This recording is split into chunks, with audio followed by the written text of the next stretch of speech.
Today we are moving from San Diego, California to Knoxville, Tennessee, and we're going to do it for under $1,000, or at least attempt to. U-Haul quoted me $8,000. I've never had that in my entire life. And in all fairness, I'll probably never have $8,000. What I do know is I have a 1996 Toyota Tacoma, aka the Lizard. Nobody thinks my truck will make it except for me. Just one more ride, baby. One more time. I got 220,000 miles on this Warlock, 220,000 miles, just broken in, purring like a kitten.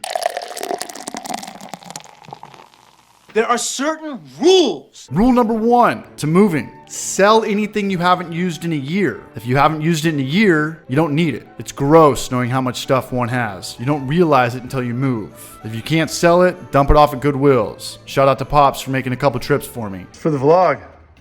Right on. You watch Homebrew for Life? I like it. Right on. You were the man. I have 2 small bedrooms, 1 bathroom, and a single car garage, and I felt like this was never ending. Have 3 garage sales. If you're not allowed to have garage sales in your community, just do it anyways, but don't get caught. All right, time to hit the road, but first things first. One more beer with Trev Braj. Adios, Carlsbad, California. We had a lot of good memories in this house. I've been here for 7 years. A lot of cooking videos nobody watched. A lot of weird recipe videos. Dill Pickle Goza, which is still one of my favorite beers that we've done. We tried to make a sour hazy milkshake IPA batch one time and actually wanted to spend $100 on the batch, and it's actually pretty difficult to spend $100 on a 5-gallon batch of homebrew. But this is it. In the kind words of Axl Rose, nothing lasts forever, even cold November rain. Leaving San Diego to Arizona takes about 5 hours, and it was finally hitting me that this is kind of weird. Am I making the right decision? Is my truck actually gonna make it? What should I do out in Tennessee? Should I start a family? Should I become gay? Maybe I'll start a gay family. It's funny leaving California. The further you get away, the cheaper gas gets. Gas was almost $7 a gallon in San Diego this morning when I filled up. This truck is 25 years old, so the game plan is to not drive more than 8 hours a day or 500 miles, whichever happens first. Tucson, Arizona is my first stop, and I immediately regret not getting an Airbnb. This will be the last time I stay in one of these shitbox hotels, Motel 6s. Whatever, they're all the same. They all say they're about $50 online, but when it's all said and done, this was $150 with a $50 deposit. That's way too much money, so that means I'm not going out tonight to try local beers, but I am starving. This place is right across the street. Kind of looks like one of those restaurants where you should pray after you eat. Buffets always scared me. God only knows when the buffet food was actually made. I'm chickening out, I'm ordering a burger. It was crazy to see ketchup and mustard in bottle format again. These are banned in California. Condiments and bottles are outlawed, but hosting a Super Bowl with 80,000 people gets a pass. But that's none of my business. Pretty good burger though. Chase it down with some carrot cake. A little carrot cake never hurt anybody. Not even that one time. Stoked that I brought a comforter. Hotels wash the sheets, but they don't wash these comforters. Made it through the first night. Time to check up on the Lizard. All right, the good news is that the car's running good. Nothing's leaking. Slept like shit last night. I'm never gonna sleep in one of these hotels ever again. The hotel room smelled like there was a dead body in it, but they decided to use it as an ashtray. And then right before I showed up, they pulled it out and dumped a bottle of Febreze over it. You know when you pick up furniture off Craigslist and it smells like a bottle of Febreze? That's not good. Something really bad happened. But that's it, we're going to Midtown, Middleton, Texas. And let's keep praying to the Toyota gods. Texas is the longest stretch by far. If something bad's gonna happen, it's gonna happen here. All the songs start sounding the same, your mind begins to wander. You can finally relate to all those running scenes from Forrest Gump. You know what it feels like, except I have a car, so I don't have to run at all. You start playing things over in your head. Can I still beat the water temple from Ocarina? Why was Jimmy such a dick in that one movie? You start thinking about your family back home, your buddies who you grew up with, all the Brajas who were always down to act like an idiot with me. Alright, you feeling? Do it! The Homebrew for Life crew, Maury, aka the real life Silent Bob, Kev Braj, who filmed, the guys in the later videos, Goman, Trevor, the Vista Brajas, where I got my first job in the craft beer industry almost a decade ago. Missing Mama down in Uruguay, but I'll be down there this summer, Mama. You start seeing gas get cheaper and cheaper. I wanted gas to go under $4 so bad just so I could send a ton of texts to people back home in San Diego. One part of driving through Texas that's cool is where you can see Mexico right on the other side of the freeway. Juarez City right when you're passing through El Paso. So rules recap. Sell everything you haven't used in a year. Don't stay in hotels, get Airbnbs. And the third rule, which might be the most important, try your best not to drive at night. It's freezing, and even the slightest problem like a flat tire can be a situation. It's like 7:30 Saturday morning. This is the earliest I've ever been up. But last night at 2 in the morning, I heard two guys outside this place, and they were loud, and I thought 100% they were breaking into my car. And I got over here, I was super freaked out, and I was trying to see what was going on.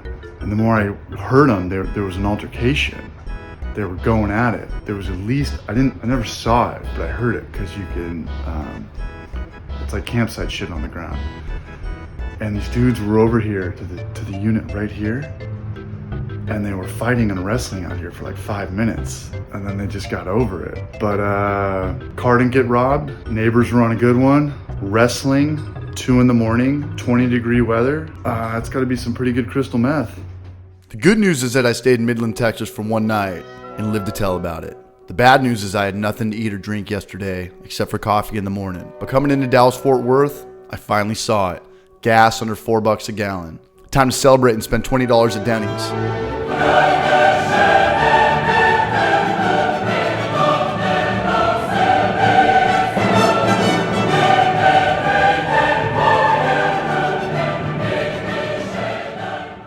Day 3 of driving 500 miles, and tonight's pit stop is called Texarkana, I think. I've never heard of it. I don't think anybody has. But it's a city that's in both Texas and Arkansas. And I'll tell you what, the drive gets a lot better too. It's pretty much all flat desert from California to Arizona to New Mexico to Central Texas. But after that, it's a ton of trees and some snow and green fields that go on forever.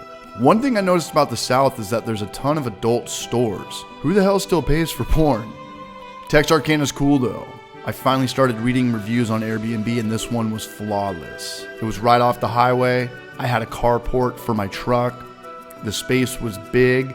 The bed was extremely comfortable. I think it was $90. One thing Airbnb needs to include is what size the water heater is. A lot of Airbnbs just get the small ones that run out of hot water in a couple minutes, but this place had a legit sized water heater. A market across the street, first things first, and this place was in walking distance from some nightlife. This restaurant brewery looked pretty good from the outside. Gave it a go, tried a cream ale, and it did not taste like a cream ale. It just tasted like malty homebrew, and I know what malty homebrew tastes like. Tried a patty melt, and it was pretty whack. It looks like something I could make, and it was pretty dry. It's my first time in the South, and one thing I noticed pretty fast is that Southerners move at a different pace than Californians. Southerners are very nice, but you might wait 20 minutes for that side of ranch, ketchup, or mustard. They hear you, but you might not get that second glass of wine you ordered. The waitresses call you things like sir, darling, ma'am, mister, and even sweet pea. You can't talk like that in California anymore, but you know what? I like it. Caught a Fleetwood Mac cover band and ordered to Sierra Nevada. That was it for Texarkana. It's obviously not a tourist destination, but it's a cool, homey southern town. Day 4, Lizard's going strong. I could have made it to Knoxville, but I wanted to see a barrage who lives outside of Nashville. It's tough to miss it you've made it to Tennessee. There's a big bridge with a sign, but what stands out even more is a giant Bass Pro Fishing Shop building. Looks like a bigger version of the MGM Grand. Big shout out to Cuz and his beautiful family for putting me up at his place. Cuz was in some early Homebrew for Life videos back when we used to just make like 4 or 5 videos a year and then quit. We hit a small town called Murfreesboro, don't quote me on that, and it was awesome. The beer was awesome. I had a watermelon goza, and we shared a couple IPAs. Both beers tasted exactly how they were described. That's what good beer is. The food was great too. It's crazy to see how much cheaper things get once you leave California. Oh yeah, and that's the last tip. Stay with friends along the way to save money. This is the only friend that I know in Tennessee right now. We're gonna hit Nashville in a month, so check out that vlog. Subscribe to the channel, or don't. Either way is fine. Your life's still gonna be the same. Nashville to Knoxville is only about a 3-hour drive. That was it. The car got here in one piece. I got here in one piece. This is my place here in Knoxville. I kind of just came out here on blind faith. Time to start a different chapter. Of course, I'm gonna miss everybody back home, but I've spent 37 years in California. It's time for something new. 37 years old, but if anybody asks, I'm 19. But I'll be back in San Diego in May. Triple bogeying executive courses like there's no tomorrow. Teaming up with all the chums. But I am here on business. The main goal is to make 52 Homebrew for Life videos. That's 1 video a week. Hopefully uploaded every Tuesday. So the way that I see it, We've only just begun.